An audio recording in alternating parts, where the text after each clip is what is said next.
We pray for a healthy baby, 10 fingers, 10 toes. But what if a birth defect wasn't a mistake? What if it was something intentional, something else, something ancient and hungry, using the miracle of birth to get a foothold in our world, right in the palm of your baby's hand?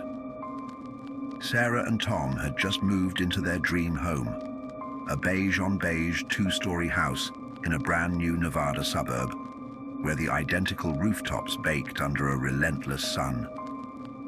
The silence of the desert was supposed to be peaceful. It was the perfect sterile backdrop for their perfect sterile life to begin. The birth of their son, Leo, shattered that illusion into a million pieces.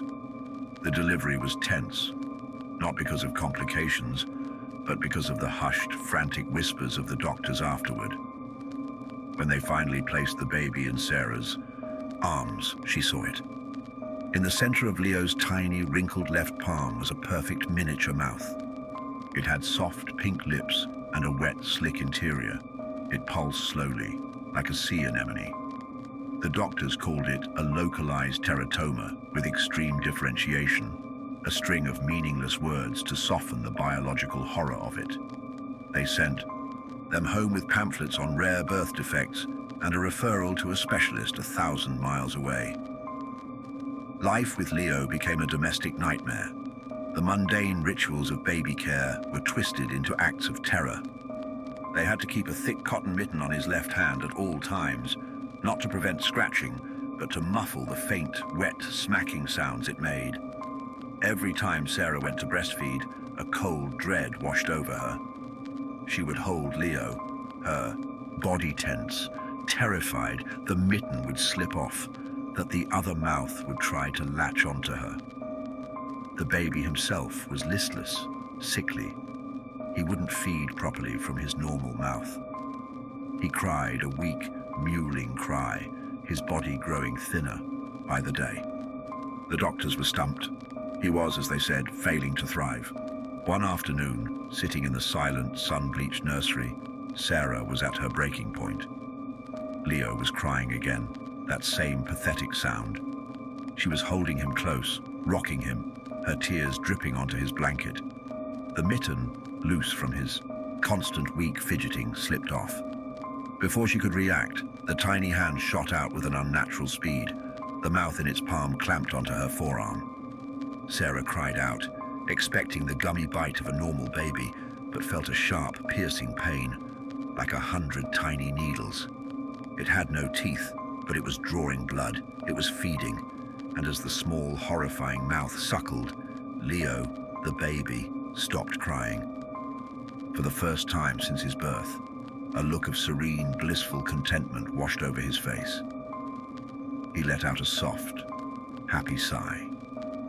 Sarah stared in pure horror, feeling the life being drawn from her arm into that grotesque appendage. Her baby wasn't a baby. He was a host, and his parasite was finally eating. The next few months were a secret, draining hell for Sarah. Leo was thriving. He was gaining weight. His cheeks were rosy, his normal cries now loud and healthy. Tom was overjoyed, praising Sarah for being such a good mother, for finally getting him to feed. He never questioned why Sarah was always so tired, so pale. He didn't see the small, circular marks that covered her arms and torso, hidden under long sleeves. Marks that looked like a rash or a series of grotesque hickeys. Twice a day, Sarah would lock herself in the nursery, unlatch the mitten, and offer her own body to the thing on her son's hand. The hand mouth was stronger now. It would latch on with a ravenous hunger, and she could feel it drawing sustenance from her, a ghastly parody of breastfeeding. Her secret was killing her, but it was keeping her son alive, or at least the part of him that was her son. The mouth itself was changing. Tiny, needle-like teeth as sharp and white as splinters of bone had begun to sprout from its gums. The real terror, however, began with the sounds. It was no longer just wet, smacking noises. It started to make whispers. At first, it was just a faint hiss, like radio static, that she could only hear when she pressed her ear close. Then the whispers began to mimic things.